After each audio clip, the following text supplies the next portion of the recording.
ಸಾಕಷ್ಟು ಸಂಶೋಧನೆಗಳು ರಾಜ್ಯ ಮತ್ತು ದೇಶದಲ್ಲಿ ನಡೀತಾ ಇವೆ. ಈ ಪ್ರಕರಣಗಳನ್ನ ಆದಷ್ಟು ಮಟ್ಟಿಗೆ ತಗ್ಗಿಸಲು ಸಾಕಷ್ಟು ರೀತಿಯ ವೈದ್ಯರು ಮತ್ತು ತಜ್ಞ ವೈದ್ಯರು ಸಹ ಹೆಚ್ಚು ಹೆಚ್ಚು ಸಂಶೋಧನೆ ಮಾಡ್ತಾ ಇದ್ದಾರೆ ಮತ್ತು ಆ ಕಾರಣಗಳಿಗೆ ಏನು ಎಂಬ ನಿಖರವಾದ ಕಾರಣಗಳಿಗೆ ಈಗಲೇ ಸಾಕಷ್ಟು ಪರಿಹಾರ ಮತ್ತು ಹೆಚ್ಚು ಹೆಚ್ಚು ಔಷಧಗಳನ್ನ ಕಂಡುಹಿಡಿತಕ್ಕಂಥ ಕೆಲಸ ನಡೀತಾ ಇದೆ. ಹುಬ್ಬಳ್ಳಿಯ ಕೆಎಂಆರ್ ಆಸ್ಪತ್ರೆಯ ಬಹುಶಿಸ್ತನೆಯ ಒಂದು ಸಂಸ್ಥೆಯಿಂದ ಈ ರೀತಿ ಹಾರ್ಟ್ ಅಟ್ಯಾಕ್ ಆಗತಕ್ಕಂಥ ನಿಖರ ಕಾರಣಗಳು ಏನು ಅನ್ನೋ ಬಗ್ಗೆ ಸಹ ಸಂಶೋಧನೆ ಮಾಡಲಾಗ್ತಿದೆ. ಈಗ ಹುಬ್ಬಳ್ಳಿಯ ಕೆಎಂಆರ್ ಆಸ್ಪತ್ರೆಯ ಸೂಪರಿಂಟೆಂಡೆಂಟ್ ಡಾಕ್ಟರ್ ಈಶ್ವರ್ ಹಸಿಬಿ ಅವರು ನಮ್ಮ ಜೊತೆಗಿದ್ದಾರೆ ಮಾತನಾಡಲಿಕ್ಕೆ.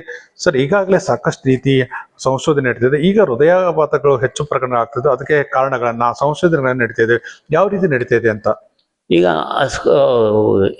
ಸ್ಕೂಲ್ ಚಿಲ್ಡ್ರನ್ ಅಲ್ಲಿ ಅಂದ್ರೆ ಪ್ರಾಥಮಿಕ ಶಾಲೆ ಮಕ್ಕಳಲ್ಲಿ ಈ ರಕ್ತ ಪರೀಕ್ಷೆಯನ್ನು ಮಾಡಿದಾಗ ಅದರಲ್ಲಿ ಕೊಲೆಸ್ಟ್ರಾಲ್ ಅಂಶ ಜಾಸ್ತಿ ಕಂಡು ಬಂದಿದೆ. ಇತರೆ ಅಂಶಗಳು, ಕೊಲೆಸ್ಟ್ರಾಲ್ದ ಇತರೆ ಅಂಶಗಳು ಇರುತ್ತೆ, ಅವು ಎಲ್ಲ ಜಾಸ್ತಿ ಕಂಡಿವೆ. ಅದರಲ್ಲಿ ಇನ್ನೊಂದು ಸೆಂಟರ್ನಲ್ಲಿ ಎಂಡೋಥೆಲಿಯಲ್ ಡಿಸ್ಫಂಕ್ಷನ್ನು ಕಂಡು ಬಂದಿದೆ. ಇವೆಲ್ಲ ಹಾರ್ಟ್ ಅಟ್ಯಾಕಿಗೆ ರಿಸ್ಕ್ ಫ್ಯಾಕ್ಟರ್ಸು. ಇವು ಚಿಕ್ಕ ಮಕ್ಕಳಲ್ಲಿ ಕಂಡು ಬರೋದು ಆತಂಕಕಾರಿ. ಯಾಕೆಂದರೆ ಇವು ಕಂಡು ಬರೋದಕ್ಕೆ ಮುಖ್ಯ ಕಾರಣಗಳು ವ್ಯಾಯಾಮ ಇಲ್ಲದಿರುವುದು ಮತ್ತು ಜಂಕ್ ಫುಡ್ ತಿನ್ನುವುದು. ಇವು ಈಗ ಅದು ಕಡಿಮೆ ಆಗಿದೆ. ಸ್ಕೂಲ್ ಜನರಲ್ಲಿ ನಡೆಯೋದು ಕಡಿಮೆ ಆಗಿದೆ. ಇವನ್ನು ಮನೆಯಿಂದ ಸ್ಕೂಲಿಗೆ ನಡೆದ್ರೂ ಅದು ಎಷ್ಟೋ ಉಪಕಾರ ಆಗುತ್ತೆ ಅವ್ರಿಗೆ, ಅದು ಕಡಿಮೆ ಆಗಿದೆ. ಇಂದು ಜಂಕ್ ಫುಡ್ ಅಂತೂ ಅವ್ರಿಗೆ ಭಾಳ ಈಸಿಲಿ ಅವೈಲೇಬಲ್ ಇದೆ. ಅವನ್ನ ಎರಡನ್ನೂ ಉತ್ತಮ ಊಟ, ಉತ್ತಮ ಮತ್ತು ರೆಗ್ಯುಲರ್ ಎಕ್ಸರ್ಸೈಸ್ ಇವೆರಡು ಇದ್ದರೆ ಇವುಗಳನ್ನು ತಡೆಯಬಹುದು. ಹೆಚ್ಚು ಈ ಹೃದಯಾಘಾತ ಪ್ರಕರಣಗಳು ಹೆಚ್ಚು ಶಾಲಾ ಮಕ್ಕಳಲ್ಲಿ, ಕಾಲೇಜು ಮಕ್ಕಳಲ್ಲಿ ಕಾಣ್ತಾ ಇದೆ.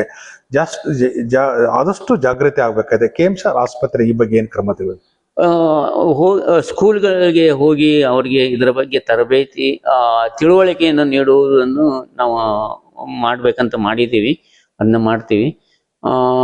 ಆಮೇಲೆ ಇದರಿಂದ ಜಂಕ್ ಫುಡ್ ಅವ್ರಿಗೆ ಸರಿಯಾಗಿ ಫ್ರೀಯಾಗಿ ಸಿಗದಂತೆ ನೋಡಿಕೊಳ್ಬೇಕು. ಅದೊಂದು ಹೇಗೆ ಮಾಡೋದಂತ ನಾವು ವಿಚಾರ ಮಾಡ್ತಾ ಇದ್ದೀವಿ. ಇನ್ನೇನು ನಿಯಮಿತವಾಗಿ ವ್ಯಾಯಾಮ ಮಾಡುವುದನ್ನು ಅವ್ರಿಗೆ ತರಬೇತಿ ಕೊಡಬೇಕಂತ ನಾವು ವಿಚಾರ ಮಾಡಿದ್ವಿ. ಇದು ನಿಮ್ಮ ಕೆಎಂಆರ್ ಆಸ್ಪತ್ರೆ ಬಹುಶಿಸ್ತನೆಯ ವಿಭಾಗದಿಂದ ಸಂಸ್ಥೆ ವತಿಯಿಂದ ಮಾಡ್ತಿದ್ರಿ.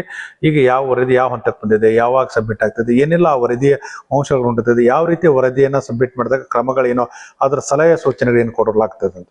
ಈಗ ಇದರಲ್ಲಿ ದೇಶದ ತುಂಬ 13 ಸೆಂಟರ್ನಿಂದ ಒಟ್ಟು 347 ವಿದ್ಯಾರ್ಥಿಗಳಲ್ಲಿ ಪರೀಕ್ಷೆ ಮಾಡಲಾಗಿದೆ. ಇದು ದೇಶದ ಜನಸಂಖ್ಯೆಗೆ ಹೋಲಿಸಿದ್ರೆ ಇದು ತುಂಬಾನೇ ಕಡಿಮೆ. ಇದು ಇನ್ನೂ ಹೆಚ್ಚಿನ ಸಂಖ್ಯೆಯಲ್ಲಿ ವಿದ್ಯಾರ್ಥಿಗಳನ್ನ ಪರೀಕ್ಷೆ ಮಾಡಿ ನೋಡಬೇಕು. ಅವಾಗಲೇ ಇದು ಕನ್ಕ್ಲೂಸಿವ್ ಆಗಿ ಹೇಳಲಿಕ್ಕೆ ಸಾಧ್ಯ. ಇದನ್ನು DC ಅವರಿಗೆ ಒಂದ್ಸರಿ ಕೊಟ್ಟಿದೆ. ಅದು ಸರ್ಕಾರದ ಕ್ರಮಗಳನ್ನು ಅವರು ಚರ್ಚಿಸ್ತಾರೆ. ಇದನ್ನ ಇನ್ನೂ ಮುಂದುವರೆದು ಹೆಚ್ಚಿನ ಸಂಖ್ಯೆಯಲ್ಲಿ ವಿದ್ಯಾರ್ಥಿಗಳನ್ನ ಪರೀಕ್ಷೆ ಮಾಡಿ ಆವಾಗ ನಾವು ಡೆಫಿನೆಟ್ ಆಗಿ ಏನಾದರೂ ಹೇಳ್ಬೋದು. ಆ ಥರದಲ್ಲಿ ಪ್ರಯತ್ನ ಮಾಡ್ತಾ ಇದ್ದೀವಿ. ಇದು ಕೆಎಂಆರ್ ಆಸ್ಪತ್ರೆಯ ಸೂಪರಿಂಟೆಂಡೆಂಟ್ ಡಾಕ್ಟರ್ ಈಶ್ವರ್ ಹಸಿಬಿ ಅವರು. ಇತ್ತೀಚಿನ ದಿನಗಳಲ್ಲಿ ಹೃದಯಾಘಾತ ಪ್ರಕರಣಗಳು ಮಕ್ಕಳಲ್ಲಿ, ಶಾಲಾ ಮಕ್ಕಳು ಹೆಚ್ಚಾಗುವುದರಿಂದ ಈ ಬಗ್ಗೆ ಅಧ್ಯಯನ ನಡೀತಿದೆ. ಅಧ್ಯಯನದ ವರದಿ ಸಹ ಎಲ್ಲ DC ಅವರಿಗೆ ಸಬ್ಮಿಟ್ ಆಗ್ತಿದೆ ಮತ್ತು ಏನೆಲ್ಲ ಮಕ್ಕಳಿಗೆ ಸಲಹೆ ಸೂಚನೆಗಳು, ಅವರಿಗೆ ಸರಿಯಾಗಿ ಪೂರ್ವವಾಗಿ ಯಾವ ರೀತಿಯ ವ್ಯಾಯಾಮ ಮಾಡಬೇಕು, ಆಹಾರ ಪದ್ಧತಿ, ಸೇವನೆ ಪದ್ಧತಿ, ಎಲ್ಲ ಕ್ರಮಗಳ ಬಗ್ಗೆ ಸಹ ಜಾಗೃತಿಯನ್ನು ಮೂಡಿಸಲಾಗ್ತದೆ. ಅಂದಾಗ ಮಾತ್ರ ಈ ಪ್ರಕರಣಗಳನ್ನ ತಹಬದಿಗೆ ತರಲು ಸಾಧ್ಯ ಇರ್ತದೆ. ಕ್ಯಾಮ್ರಾ ಪರ್ಸನ್ ರವೀಂದ್ರ ಜೊತೆ ಕಲ್ಮೇಶ್ ಮಂಡ್ಯಾಳ, ಸಾಲಾರ್ ನ್ಯೂಸ್, ಹುಬ್ಬಳ್ಳಿ.